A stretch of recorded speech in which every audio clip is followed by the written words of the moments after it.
Средствата за локален пат до Тетовска Луковица Министерството за транспорт и врски ги префрли на сметка на општина Желино, за која пак оваа делница досега не беше приоритет за да ги искористи парите добиени од Светска банка. По 30 години борба на жителите се очекува напролет да започне асфалтирањето, но за колку километри ќе бидат доволни одвоените 15 милиони денари, ќе се прави проценка, поради варијацијата на цените на градежните материјали. Министерот Бочварски тврди дека ќе биде завршен поголем дел, додека за остатокот градоначалникот Сејдиу повторно ќе побара помош од владата.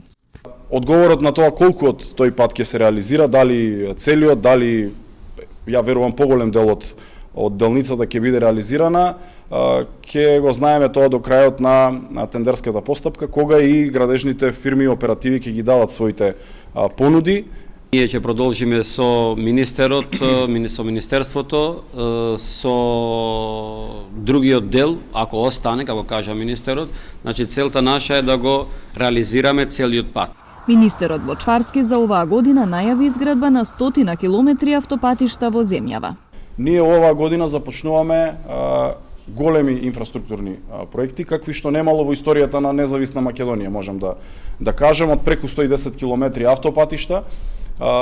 И ова не е само зборување на празни фрази или голи дискусии, туку на дело покажуваме како треба да работиме во делот на инфраструктурата, и ако сме подготвени да изработиме преку 110 километри автопатишта, и тоа е делницата секако која што ги интересира граѓаните на регионот, Тетово Гостивар, Гостивар до Кичево, Требениште, Струга Ќафасан и Прилеп Битола, тоа покажува дека оваа влада и како е подготвена да реализира големи капитални проекти. За надлежните секоја година е историска кога станува збор за патишта. Ветувањата се постојани, исто како и недовршените патишта, како патот Кичево Охрид кој се гради речиси 10 години.